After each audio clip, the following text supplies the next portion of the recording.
Hey guys, it's Marty from owingsart.com, and I'm really happy you stopped by today because I'm excited. The other day I got a box in the mail, a pretty sizable box, and it had all this stuff in it from a gentleman who sent it to me, and he is from Australia, and his name is Aaron. And Aaron, I think he manages or runs this store called Art and Frames in the province of Victoria. I think you call them provinces. I apologize if that's not what they're called, but in Victoria, way over in Australia. And I just thought it was pretty cool that he sent this stuff over to me.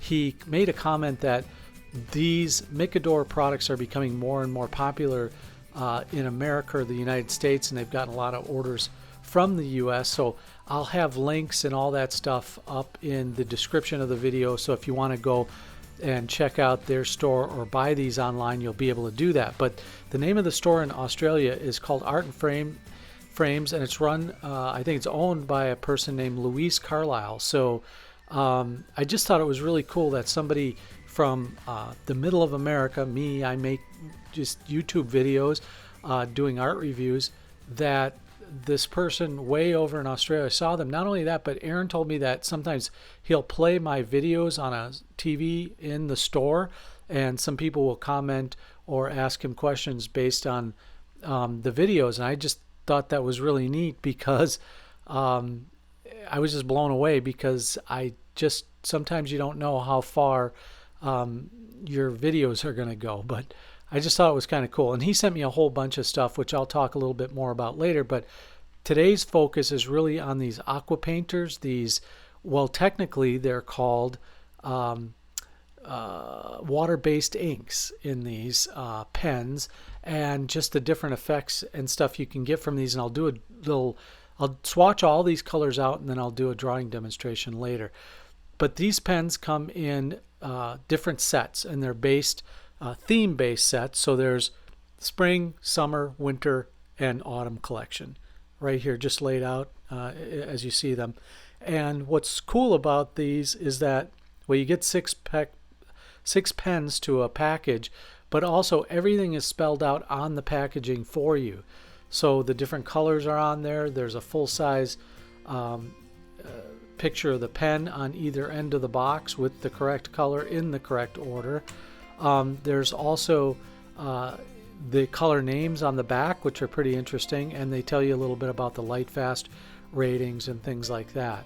There's also, if you're interested in some different techniques or art that people have done with these, you can check out their website at micador.com.au, and I'll put a link as well in the description. So right away, you know, in the packaging is pretty interesting. I had a little trouble getting the pens out. They are on a board. They come in a little come attached to a little cardboard piece of paper, so that I think they're supposed to slide in and out a little easier, and it keeps the cap in the right direction, because they've little clips on them. And if you put them back to front in the packaging, it's really hard to fit in the box or put them back. But in general, when you pull them out, there's clear plastic, so you can just generally tell that there's some nice quality to them. But one thing they are missing is the color name on the actual packaging of the pen. So if you're colorblind, you might not know exactly what you're using. But so that's something I'd like to see improved on at least the markers. Here's a little something information. These are kind of a combined product. They're actually designed in Australia, made in Taiwan, and then the nibs and the pens are actually from Japan, which is pretty cool. And I think they're pretty high quality. The cost is a little on the expensive side at $22 per US, but let's see what they can do, and then that may help you determine. So some basic instructions for how to use these. First, you got to shake them, and you'll hear this sound, kind of like you're shaking a little paint can. There's a little ball in there. And then you want to depress the tip on some other surface than the one you're going to draw on, because it'll leave an indentation. It's a little hard to push down.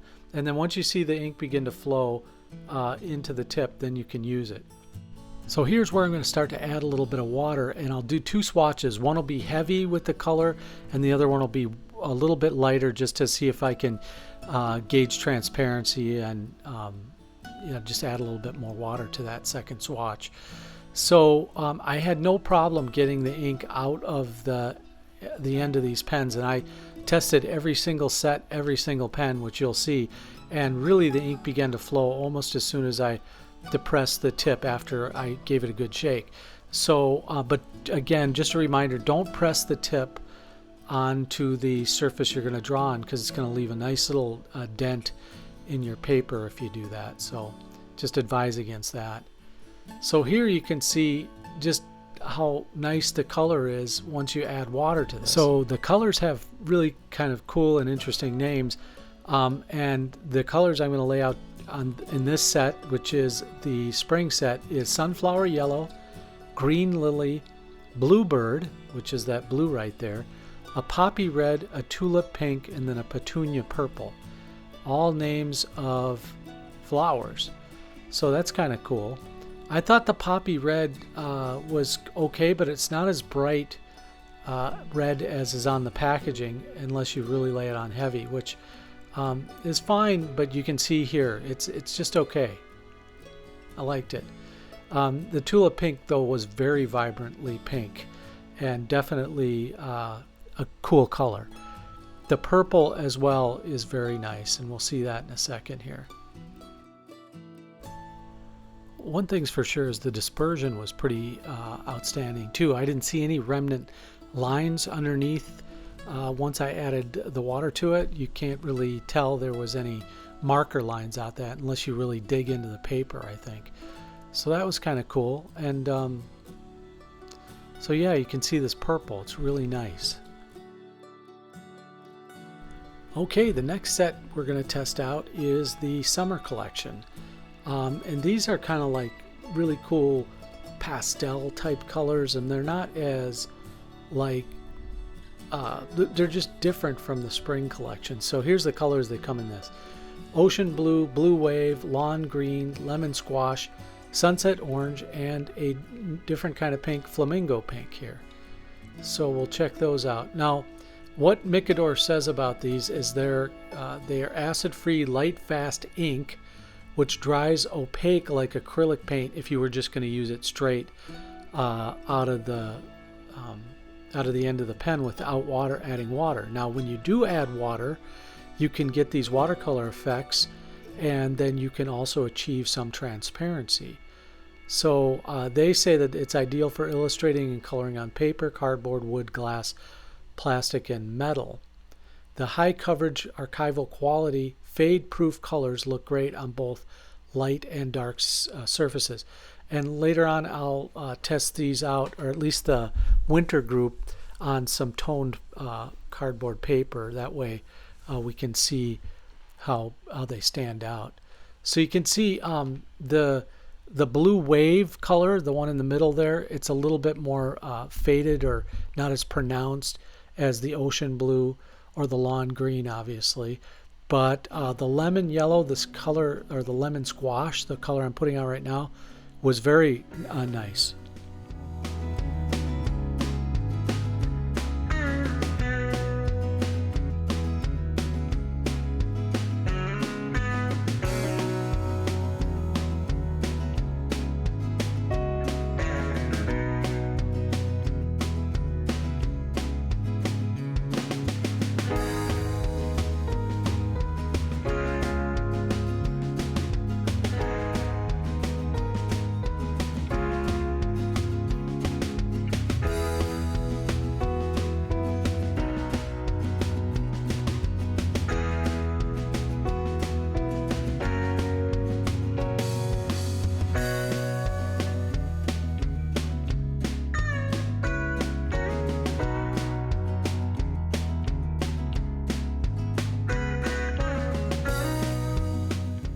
Alright, on to the autumn collection. Again, 6 colors in the set.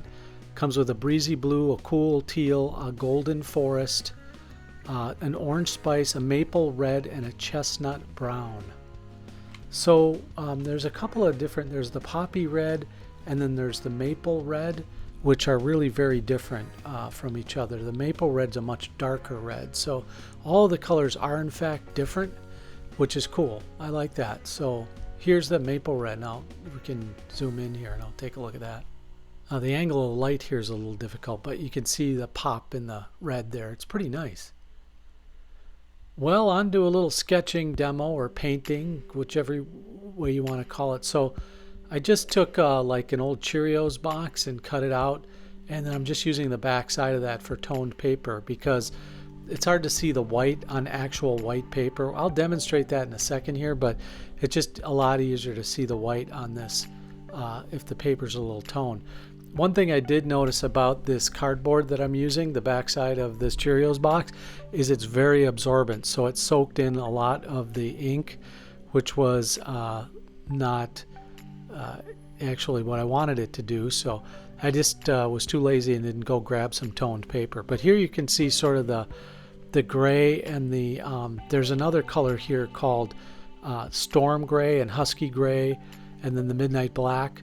And then there's these different kinds of snowflake white. They come in a 5mm, 7mm, and a 1.0mm pen.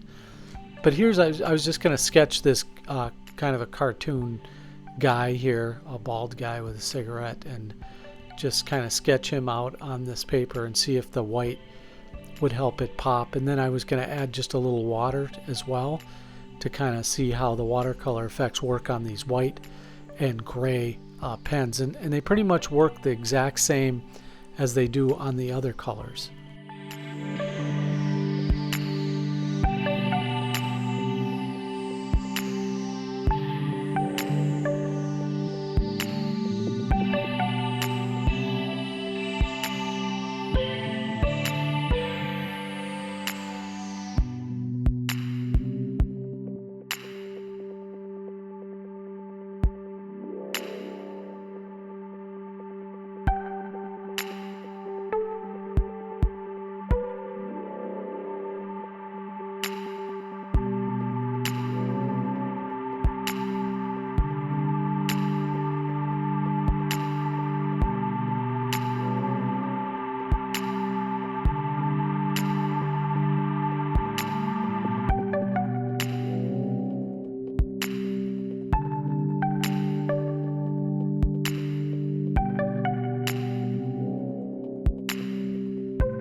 Well, it just about wraps up the drawing painting portion. I did a little bit more, and I even created a second character just because I thought it would be interesting. I like drawing this white outline or white border around my illustrated cartoon characters.